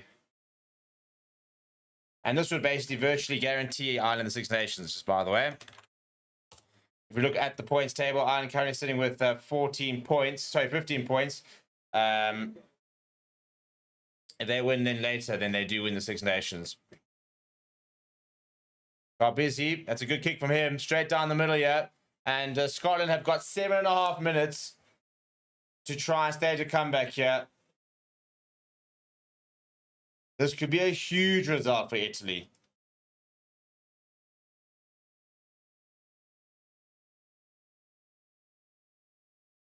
They go short to Scotland. They do win it back off the kickoff.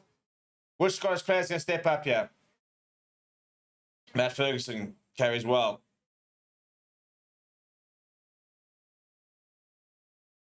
Ewan Ashwin.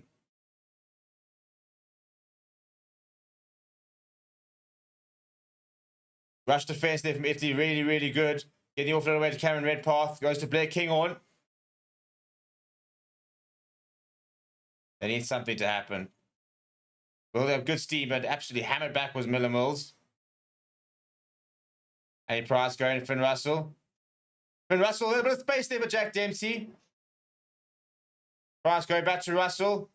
Russell going himself. Good decision. There wasn't a lot of space down the right-hand side there. Now Matt Ferguson. Met well in the tackle. I've been really impressed with the Italian physicality this half.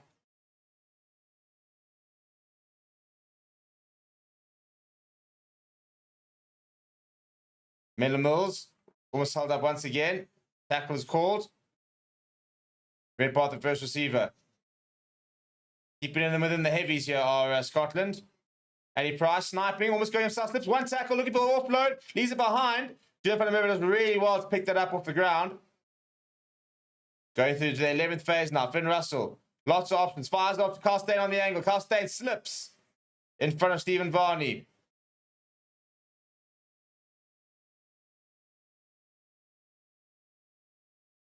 Look at the work rate here from Italy.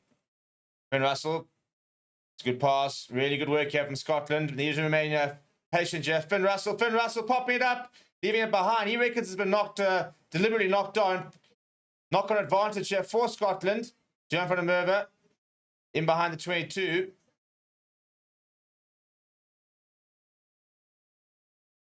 Now, good work there from Matt Ferguson. Finn Russell is fuming. He reckons he should have a penalty. Now, Jamie Ritchie, that's good physicality from him. And he gets the offload away. 13 phases so far here from Scotland. Ali Price finds Finn Russell. Good hands, good hands. And Redpath gets it to Costain. Costain desperately trying to stay in. He does stay in very, very well. Do or die now here from Scotland. Jamie Ritchie slips one tackle. Just short as Jamie Ritchie. Where's the Scotland team been the entire half? Now Finn Russell. Options. And there's knocked it forward from Joan van der Merwe. Now the counter-attack is on here for Italy. And Hugh Jones has knocked it down. Now Hugh Jones needs to go all the way back here. Cameron Redpath got the ball now. Looking for space. There's a lot of options here for Cameron Redpath. Scotland all the way back at the 10-meter line. Pick up and go. Looking to rebuild now, Scotland. And there's a penalty. Now they'll take the 3 points here, I reckon. Yeah, you can see Skinner immediately pointing to the polls. We have to take it quickly here. What a finish we could be in for, yeah.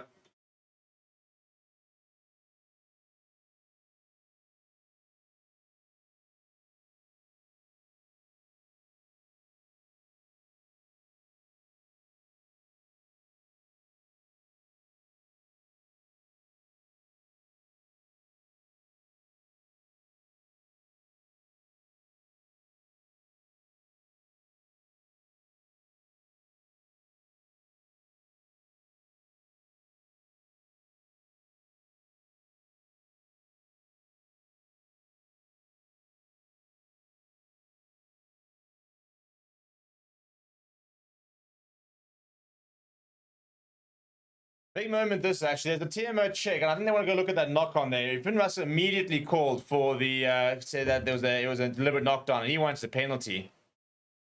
Be very frustrating for him if it is, because they played on for about another 2 minutes almost. They would have lost 2 minutes.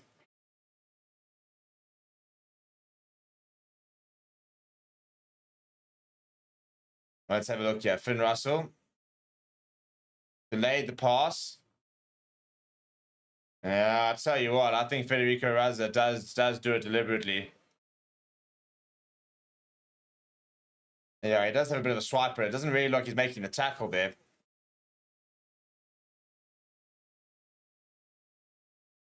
Yeah, I think that could be a penalty here.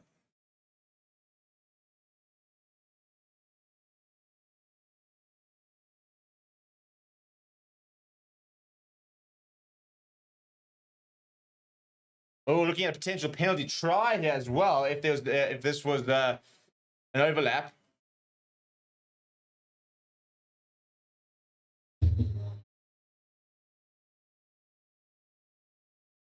Penalty only at the moment. Yeah, I think it's 2-on-2.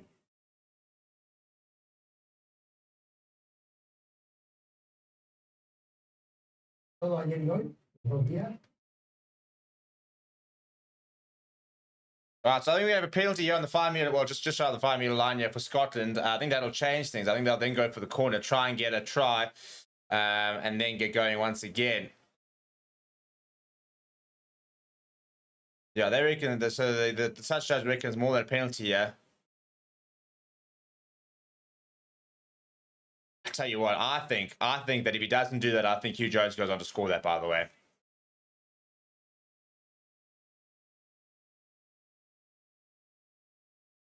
Penalty only there from Angus Gardner. Very frustrating there from Scotland. I think if he doesn't knock that on, I think Hugh Jones is actually through and goes on to score that. But it is a 2-on-2 situation. There is a defender there. He doesn't make the tackle, but there's no tackle to be made. So, you know, you're speculating what would have happened. I personally think he wouldn't have made the tackle. But anyway, they go to the corner here, and less than 4 minutes on the clock. Your Scotland can't stuff around. They've got to score quickly. Got to make sure they nail the conversion as well. I think they've left it too late, though, Scotland. And that's a really good more defense here. Uses the core. And Price goes to Cameron Redpath. Cameron Redpath almost through. Eddie Price pops it up. Ewan Ashburn, just short. Right by the poles as well, which is the important thing. Got to look to recycle this. And he's through. He's got grounding.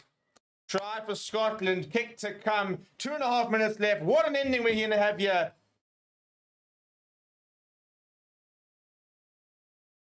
Big moment in the game that. This might be probably too late. Could very well be too late. Finn Russell just popped it over. They'll have just over 2 minutes to try and find a winning try here for Scotland.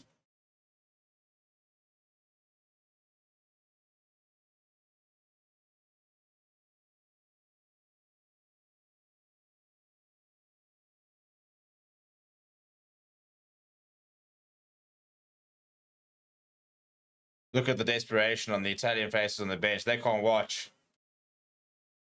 Can they hold on, or will Scotland? By the way, that's the bonus point to try for Scotland. So that's the big thing that they needed. Now they just need the victory to keep their Six Nations hopes alive.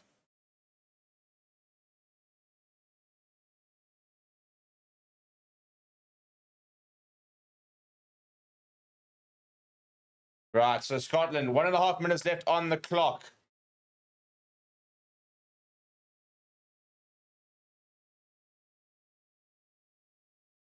Andy Price can't go to the boot chair. Finn Russell tosses it along to Hugh Jones. Been very quiet this half. Now Jamie Ritchie, he's made a decent impact. Carried well since he's come on. Looking for one moment, shall we, Italy? That's a great carry from Scotland. They made lots of meters there, but still so far back. Going into the last minute here. Finn Russell, good pass that to Blair Kinghorn. Can Scotland go the length of the field? Eddie Price. Elliot Miller-Mills. Chip over the top there from Finn Russell to Carstein. It's pinpoint. Carstein comes inside. He needs support. Out towards the halfway line. Really good work there from Finn Russell. Goes himself there, does Sam Skinner.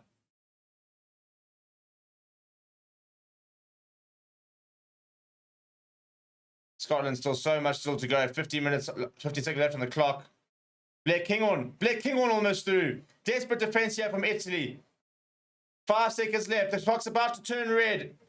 And then they just need that one moment to Italy for a huge victory against Scotland. Ball eventually available there for Ali Price. Scotland ideally need a penalty. Duan van der Merwe coming to look for a bit of work. Caught on the ball. Driven back by Montiawani.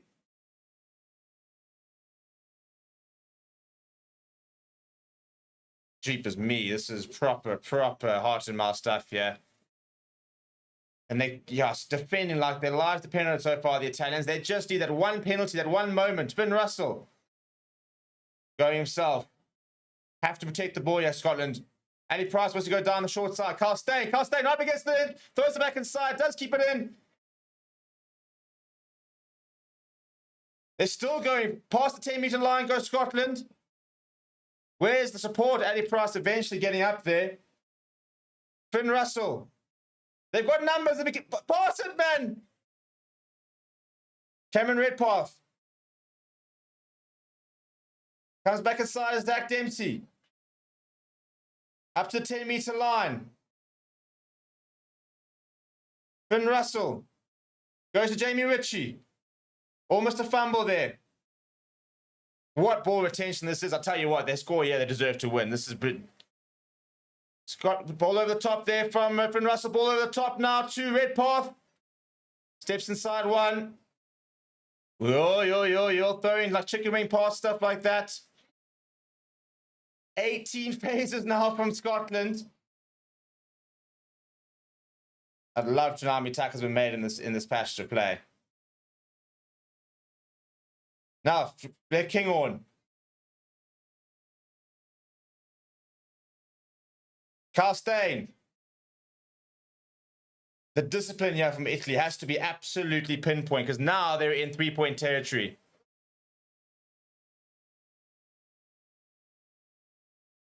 Finn Russell going to Duan van der Merwe. Cameron Redpath. They're absolutely finished here, the Scots. No one really carrying with much purpose. There's just no energy left there. Julian Panamova goes to the left-hand side. Nobody really wants the ball here. Blair Kinghorn gets it. And throws it inside. Backwards is the call. It's forward. It's forward. That's it. Italy have won. Scotland have choked. That is dreadful from Scotland. Phenomenal from Italy. That second half is going to be iconic. And Italy, after being robbed against France, have got the win against Scotland.